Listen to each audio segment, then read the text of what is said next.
Multifamily delinquency surge. Hey everyone, welcome to this week's video.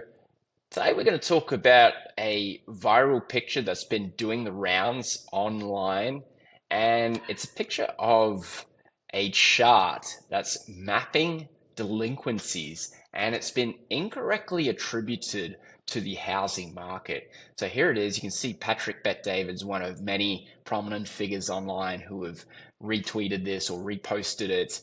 And it says 6.1 million Americans are behind on their mortgage, the highest in 20 years. Brace for impact.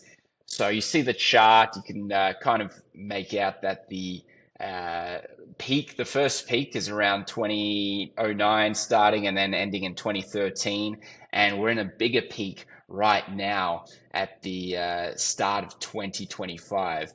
But if you actually look closer at the chart, it's not mapping out mortgages for regular Americans. We're actually talking about multifamily. You can see it's in fine print on that chart there.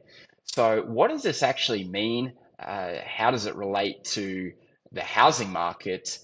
Is it a bit of bluster of people trying to create waves online and get more engagement? Or is there really something happening behind the scenes here? First of all, I would say that the multifamily market and the housing market kind of work hand in hand. You'll never see the multifamily market thriving and the housing market, down at the bottom, and vice versa. But you will see some variations in there. So it might be true what Patrick Bet-David is saying that 6.1 million Americans are actually behind on their mortgage. I don't know where 6.1 million sits. Is it low? Is it high? But this chart is actually completely unrelated. Obviously, on this channel, we talk about multifamily properties, specifically, typically, I should say, value add. And this is actually a very interesting chart for us. It wasn't one that I was aware of or familiar with. And on the right axis, the y-axis here, you can see it's reaching 0.42%.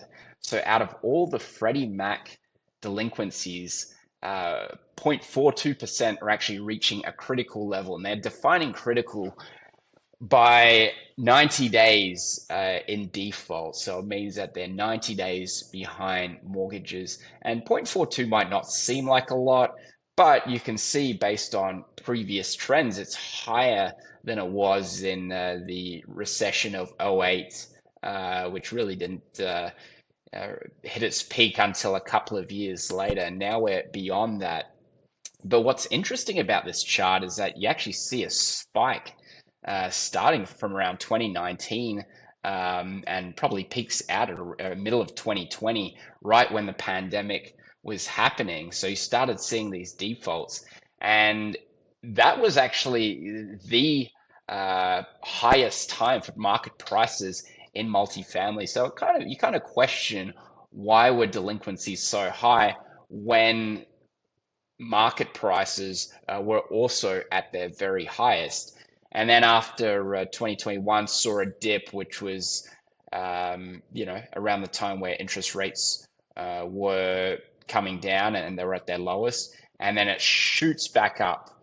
So this isn't something that's happened in the past couple of months. The rise is actually being shown around about 2022, and to this present day, it's actually surpassed where we were in '08.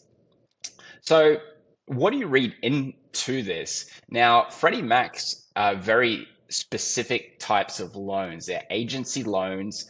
It doesn't give a ton of detail. Are these fixed rate loans? Are these adjustable rate mortgages? You got to think that the majority of loans that are getting into trouble are adjustable rate because interest rates are currently high. So if they would have got mortgages in 2020, 2021, 2022, when prices were very high and they got an adjustable rate mortgage, now their interest rates are a lot higher and they're staying a lot higher. Not just that, but rents have also been coming down, if not plateauing. And so a lot of this underwriting that was taking place at that time just isn't panning out. So there could be real issues in the multifamily market, and this could well bring down some of the single family home market. But as I said, they're very interrelated. So you're not going to see one doing very well and the other doing very poorly. So yeah, you could say that this does apply to the housing market overall, but this specific chart is really talking about multifamily. What will actually happen?